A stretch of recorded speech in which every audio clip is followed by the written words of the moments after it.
Engineering की तैयारी करने के लिए किसी कोचिंग को जॉइन करने का निर्णय लिया था। लेकिन इसी वक़्त 2011 में मेरे पिताजी का देहांत हो गया। 2018 में मुझे कैंपस प्लेसमेंट में बार्कलेज में एक पोजीशन ऑफ़र हुआ। लेकिन उसी वक़्त फरवरी 2018 के समय मेरी माँ को उस समय कैंसर डिटेक्ट हुआ। उस समय फाइनल सेमेस्टर में ही था कॉलेज में, तो मेरे इंटरनल्स एग्ज़ाम्स छूटे उस समय। और यह एक थोड़ा-सा मुश्किल वक़्त था, क्योंकि उस समय चूँकि माता-पिता दोनों का देहांत हो गया था, तो थोड़ा-सा उस समय परिवार की ज़िम्मेवारी मेरे ऊपर आई।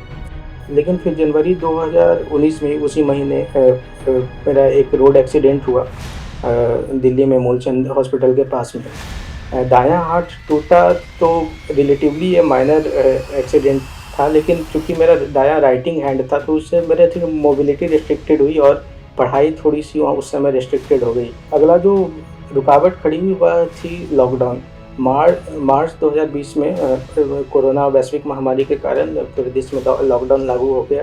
जो एग्ज़ाम्स होने थे वो डिले हो गए, जो एग्ज़ाम्स के रिज़ल्ट्स आने थे वो डिले हो गए, और आप घर पे एक तरह से कैद हो गए, जिसमें आप मेंटली थोड़ा-सा परेशान हो सकते हो अगर आपका लॉकडाउन लंबे समय तक चला। तो मैं यही कहूँगा कि अगर आप एग्ज़ाम्स को लेकर परेशान बिल्कुल भी ना हों, आप उसमें एक थोड़ा-सा इंट्रोस्पेक्शन करेंगे, आपको पता लगेगा कि शायद ये 4 चीज़ें मैं ठीक करूँगा तो आगे भी रिज़ल्ट बेहतर होगा।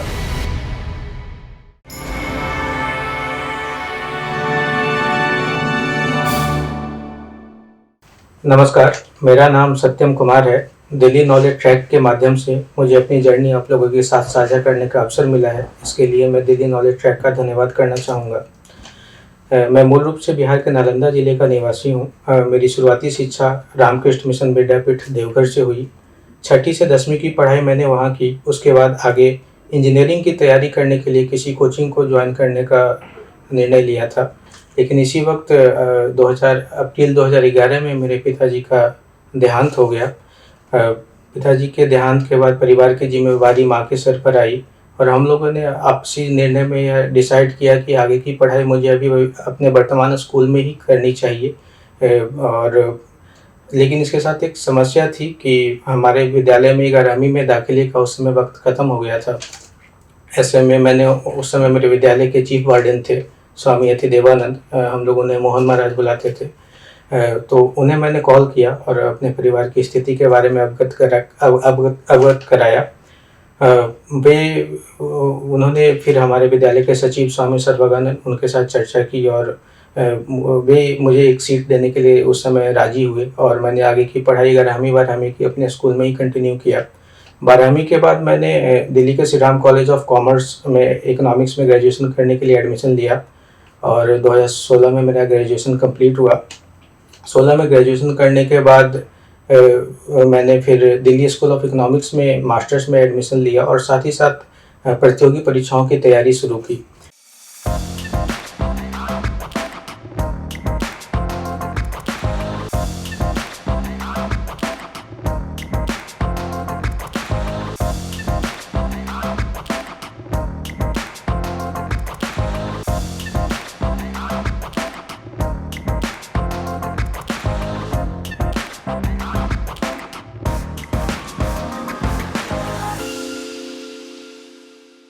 इस समय तक हमारा परिवार उस सदमे से गुजर चुका था, और जीवन में हम लोग आगे बढ़ रहे थे। ऐसा लग रहा था कि मुश्किल वक़्त अब थोड़ा ख़त्म होगा, और मैं भी अब इस लायक अब हो गया था कि अगर ज़रूरत पड़े तो मैं खुद से जॉब करूँगा।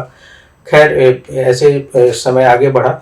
2018 में मुझे कैंपस प्लेसमेंट में बार्कलेज में एक पोजीशन ऑफ़र हुआ।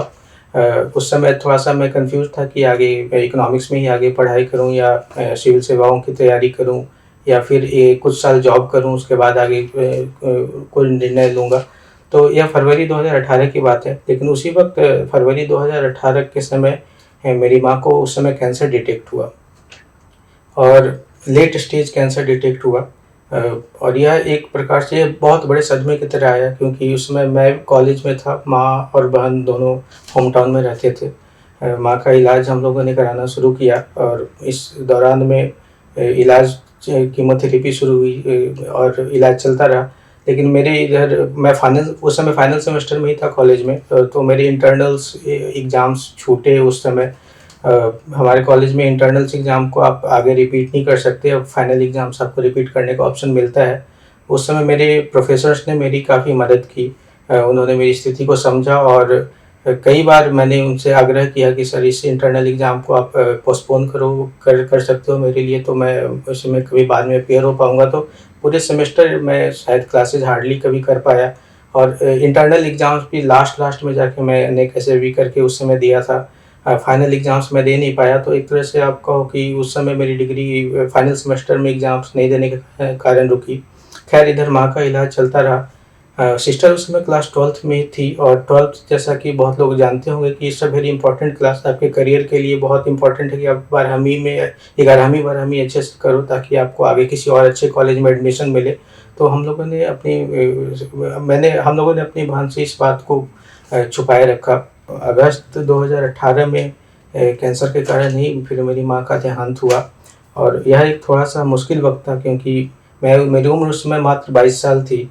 बहन 12वीं में पढ़ रही थी और थोड़ा-सा परिवार की स्थिति उस समय चूँकि माता-पिता दोनों का देहांत हो गया था, तो थोड़ा-सा उस समय परिवार की ज़िम्मेवारी मेरे ऊपर आई। ख़ैर जो भी था हम लोगों ने फिर धीरे-धीरे करके फिर जीवन को आगे बढ़ाने का निर्णय लिया। बहन को फिर मैंने कॉलेज अपने स्कूल भेजा 12th के अपनी पढ़ाई आगे कंटिन्यू करने के लिए। और मैं उस समय घर पे ही रहा क्योंकि अब अगला एग्ज़ाम मेरा नेक्स्ट ईयर मई में ही होना था मास्टर्स का, तो मैंने सोचा कि कुछ वक़्त घर पे रह के बाकी चीज़ों को सँभालूँगा। अ, तो अब जब आप थोड़ा मुश्किल वक़्त से गुज़रते हो तो कुछ चीज़ें आपके साथ बुरी होती हैं, तो धीरे-धीरे कुछ चीज़ें अच्छी होनी भी शुरू होती हैं। एक उदाहरण के तौर पर दूँ, जब मेरी सिस्टर बाहर वापस अपने स्कूल गई तो उसने शायद किसी अपने टीचर को अपनी स्थिति के बारे में कुछ बताया होगा। ये तो मुझे कॉल आया उनके स्कूल की तरफ से, दिल्ली पब्लिक स्कूल की तरफ से कि अ, अगर आप चाहोगे तो हम आपकी सिस्टर को वो फ्री सिप ऑफ़र कर सकते हैं। तो उन्होंने खुद से मुझे प्रपोज़ किया कि आप हमें एक मेल करो और उसके बाद हम लोग इस पर विचार करेंगे। तो मैंने एक मेल लिखा और उसके बाद अ, उन्होंने सही में उस 100% स्कॉलरशिप जिसे आप फ्रीशिप कह सकते हो, तो वो उससे उसका फूडिंग, लॉजिंग एंड पूरे स्टडीज़ का उसके बाद मुझे कभी कुछ उस पे खर्च नहीं करना पड़ा। तो वो एक तरह से एक बहुत बड़ी फाइनेंशियल लायबिलिटी उस समय उसके विद्यालय ने अपने ऊपर ले ली। तो यह एक थोड़ी-सी मुझे सहूलियत हुई।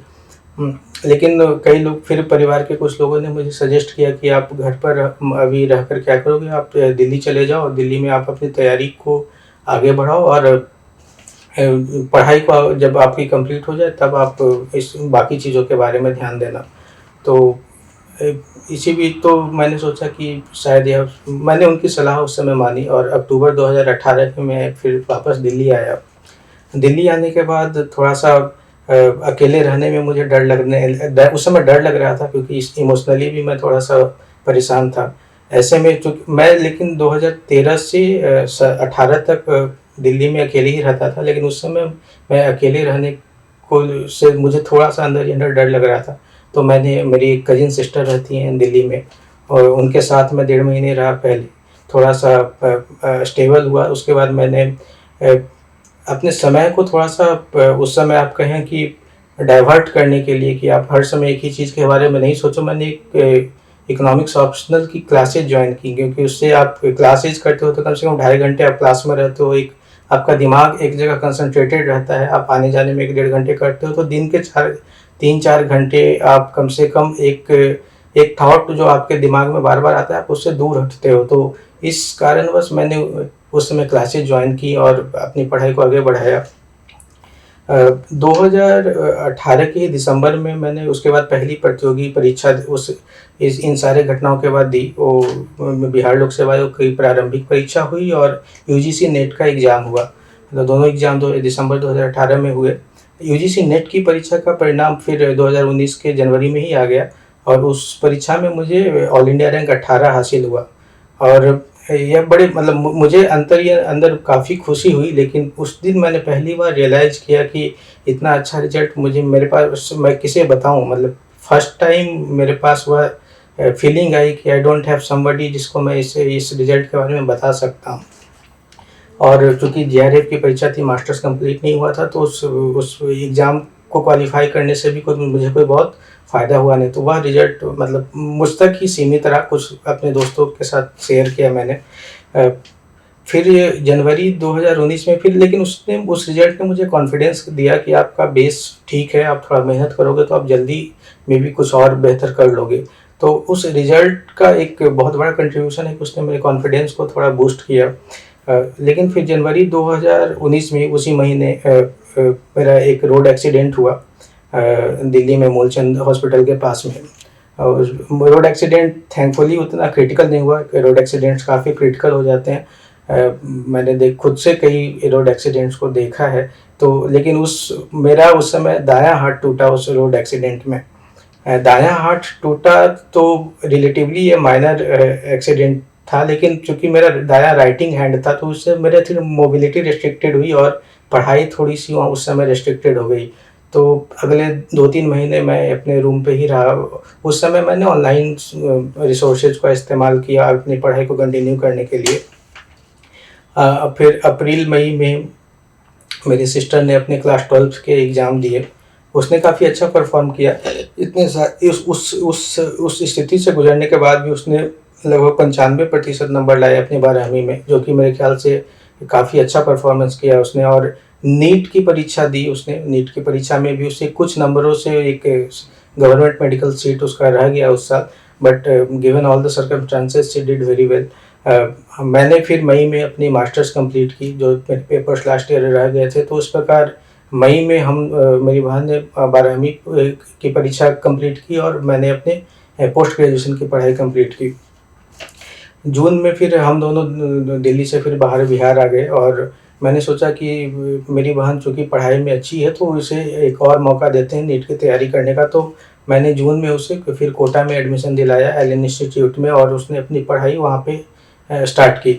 जुलाई में मेरा बिहार लोक सेवा आयोग का मेंस की परीक्षा हुई 2019 में। वो मैंने दिया। और इसके बाद अभी चूँकि आगे क्या करना है, यह फिर से एक बार सवाल खड़ा हुआ। तो मैंने सोचा कि अगर बहन को मैं 1 साल तैयारी कर रहा हूँ तो 1 साल मैं खुद को भी दूंगा। 1 साल के बाद फिर अगर कुछ और नहीं हुआ तो फिर आगे कुछ और सोचूंगा। तो मैंने 1 साल खुद को भी दिया, अपनी बहन को भी दिया और तैयारी करना शुरू किया। सब कुछ शुरू करने के पहले मैंने 10-15 दिनों का मैंने एक ब्रेक लिया। उस ब्रेक में मैं पटना में विपस्सना का मेडिटेशन सेंटर है, अगस्त के फर्स्ट वीक में मैं वहाँ पे गया था। और विपस्सना मेडिटेशन सेंटर में मुझे काफ़ी लाभ मिला उस समय, क्योंकि मैं पास्ट को लेकर काफ़ी सोचता था, फ्यूचर को भी लेकर काफ़ी परेशान रहता था। तो विपस्सना में आपको यही सिखाते हैं कि आप इक्वानिमिटी जिसको कहते हो, कि आप इधर-उधर के विचारों से आप ज़्यादा परेशान मत हो, अपने बॉडी के सेंसेशंस पे आप ध्यान देते हो और अपने माइंड को कंसंट्रेट करते हो बेसिकली आपके वर्तमान के समय में। तो अगस्त में ही वो सेशन मुझे पसंद पड़ा काफ़ी और मुझे काफ़ी लाभ हुआ। हालांकि विपस्सना आपको डेली प्रैक्टिस करने की चीज़ है, मैं डेली तो नहीं कर पाता, लेकिन कभी परेशान होता हूँ तो उसके सिखाए गए कुछ टेक्निक्स मुझे काम आते हैं। तो वो अगस्त 2019 की बात हुई। फिर नवंबर 2019 में फिर आगे मैंने कुछ परीक्षाएं दी। उसमें एक परीक्षा आरबीआई ग्रेड बी का था। आरबीआई ग्रेड बी के दो चरण थे, फेज 1 फेज 2 ये नवंबर दिसंबर में हुए और फिर इंटरव्यू के डेट्स बाकी आने थे। और इसी प्रकार मैंने आगे अपनी पढ़ाई कंटिन्यू की।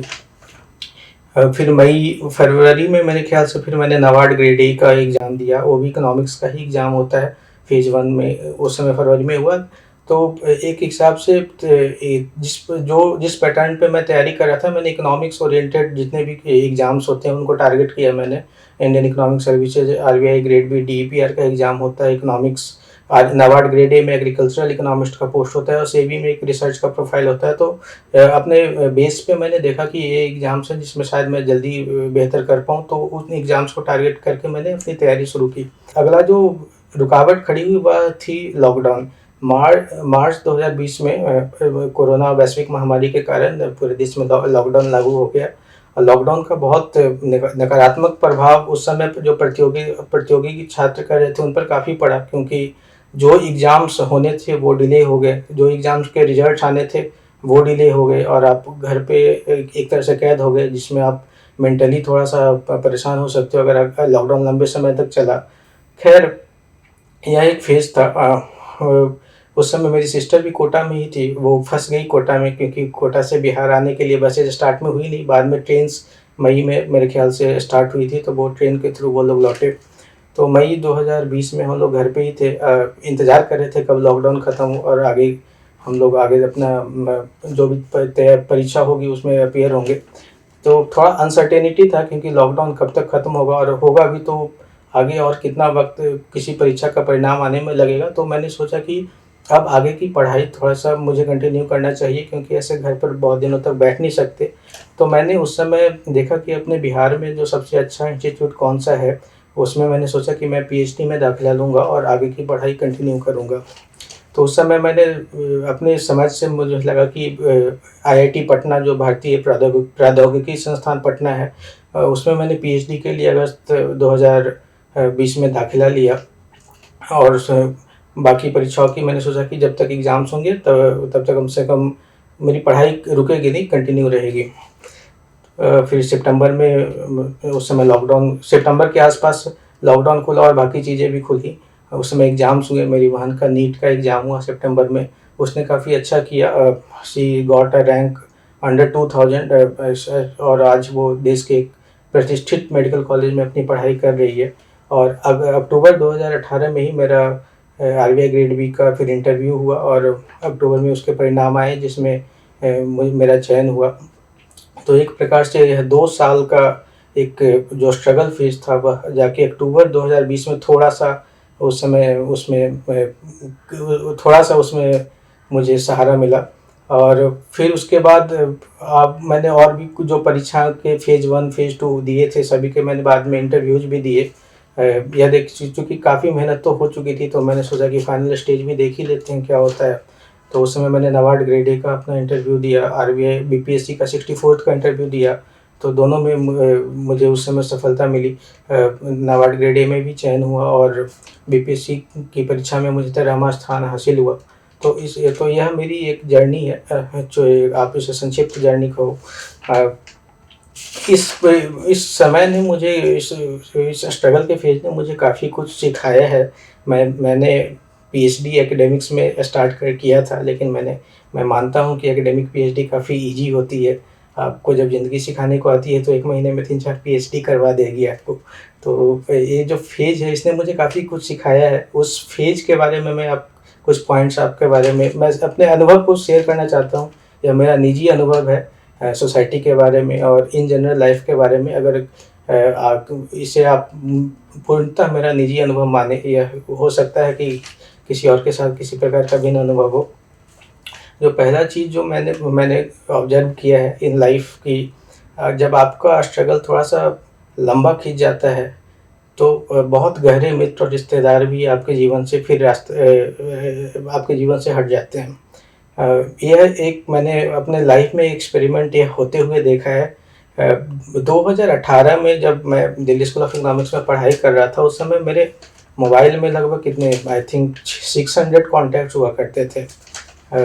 फिर जब ये फ़ेज़ जिसमें मैं तैयारी कर रहा था 19-20 में, तो मैंने उस समय स्टार्ट किया कि जिन लोगों से अब बहुत दिनों से बात नहीं हुई या जिन लोगों ने फिर कभी इतने दिनों तक मेबी कॉन्टैक्ट नहीं किया या फिर बस इसे जिसे आप कहते हो कि टोकनिज़्म के रूप में आपके साथ जुड़े हुए हैं, तो उन लोगों के मैंने कॉन्टैक्ट्स अपने मोबाइल से हटाने शुरू किए। और 2020 के फरवरी-मार्च में मेरे पास मात्र 109 कॉन्टैक्ट्स है, जो साढ़े 600 से वो लगभग 109 पे आ गए थे। उसमें भी 109 में आप मान के चलो 50-60 यूटिलिटी कॉन्टैक्ट्स है, जो आपके न्यूज़पेपर वाले का कॉन्टैक्ट होता है, किसी शॉपकीपर का कॉन्टैक्ट हुआ। तो अ, 2 साल की इस जर्नी के बाद मेरे पास 40-50 ही लोग ऐसे बचे, जिन्होंने मेरा साथ दिया इतने लंबे समय तक। तो यह एक चीज़ मैंने सीखा है जीवन में, कि बुरा वक़्त में लोगों का बर्ताव आपके साथ बदल जाता है।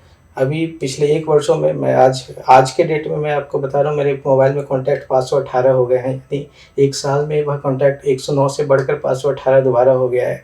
तो जिन लोगों के नंबर आते हैं मैं अब उन्हें सेव करता हूँ। तो फिर यह एक यह एक वे इस जर्नी ने मुझे एक सोसाइटी के बारे में बताया है। मैं पहले शायद उतना अनुभवी नहीं था लेकिन इस अनुभव से मैंने यह चीज़ एक सीखा है।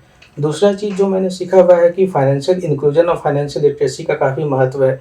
इसे कम लोग मानते हैं। मेरी माँ का हेल्थ इंश्योरेंस था, लाइफ इंश्योरेंस था, उस कारण से हम लोग फाइनेंशियली थोड़े प्रोटेक्टेड रहे।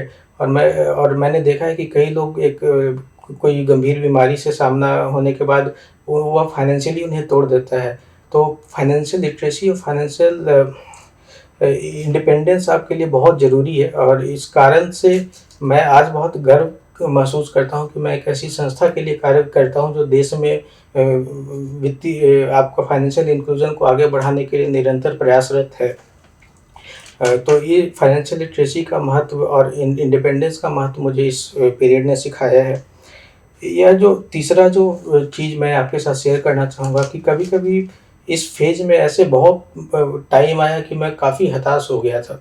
2020 में इंडियन इकोनॉमिक सर्विसेज़ की परीक्षा आयोजित नहीं करने का एक समय नोटिस आया था कि इस बार 0 सीट्स निकाले जाएँगे। उस समय तो मैं काफ़ी परेशान हुआ कि अब जिन एग्ज़ाम्स को मैं तैयारी कर रहा हूँ उसमें सीट्स नहीं आएँगे। हालाँकि बाद में वह परीक्षा आयोजित हुई। कम सीट्स रहती हैं उसमें, लेकिन कम से कम परीक्षा आयोजित हुई। लेकिन वो 1-2 महीने तो मैं काफ़ी परेशान रहा कि आप जिस चीज़ के लिए तैयारी कर रहे हो उस परीक्षा को अब ख़त्म ना कर दिया जाए। तो यह एक आपके साथ ऐसे कई फ़ेज़ आए मेरे साथ जब मैं 1-2 महीने तक परेशान रहता था। लेकिन इस समय मैंने यह देखा कि इस समय मेरी मदद की बायोग्राफ़ीज़ ने। मैं 3 लोगों से काफ़ी प्रभावित था, और जब कभी मुझे लगा कि कुछ बुरा वक़्त आता है तो मैं उनके जीवन के कुछ हिस्सों को पढ़ता था, जिससे मुझे काफ़ी प्रेरणा मिली। ख़ासकर स्वामी विवेकानंद और महात्मा गांधी और अब्राहम लिंकन, ये 3 पर्सनैलिटीज़ थे। मैं कहूँगा कि अगर आप भी कभी किसी बुरे वक़्त से गुज़रे तो आपके अगर कुछ आइडियल्स हैं तो वो कम से कम उनका जीवन आपके लिए, अगर कुछ और काम नहीं कर रहा है तो कम से कम उनका जीवन आपके लिए प्रेरणादायी बन सकता है। तो अगर आप किसी व्यक्ति की सराहना करते हैं, किन्हीं की बातें आपको अच्छी लगती हैं, तो बुरे वक़्त में वह उनका जीवन आपके लिए मार्गदर्शक बनेगा। जो चौथी बात जो मैंने सीखी है कि कभी-कभी आपके सामने 10-15 समस्याएँ एक साथ खड़ी होती हैं। ऐसे में आपको अपने बैटल्स बहुत वाइज़ली चूज़ करना बहुत ज़रूरी है। मेरे समय 2018 के अगस्त-सितंबर में मेरे सामने 10-15 समस्याएँ थी। ऐसे में मेरा मार्गदर्शन मेरे एक मामा हैं, अपने मामा नहीं हुए वो, लेकिन परिवार में मामा लगे, तो उन्होंने मेरा मार्गदर्शन किया, और आज भी मेरे परिवार में वही, मतलब हमारे कह लो आप पेरेंट्स की तरह हैं। तो उन्होंने उस समय मुझे बताया कि आज आज के समय में आपके लिए सबसे ज़रूरी पढ़ाई है, बाकी चीज़ें थोड़ी अगर बिगड़ रही हैं तो बिगड़ने दो, लेकिन जिस समय जो चीज़ सबसे महत्वपूर्ण है आप उस पे अपनी एनर्जी लगाओ। इधर-उधर ज़्यादा ध्यान आप लगाओगे तो छोटी-छोटी चीज़ों को हासिल करने के चक्कर में आप कोई बड़ी चीज़ ना खो दो। तो यह एक बहुत इम्पोर्टेंट लेसन है जो मैंने उनसे सीखा है, और उसने मुझे जीवन में काफ़ी मदद की है।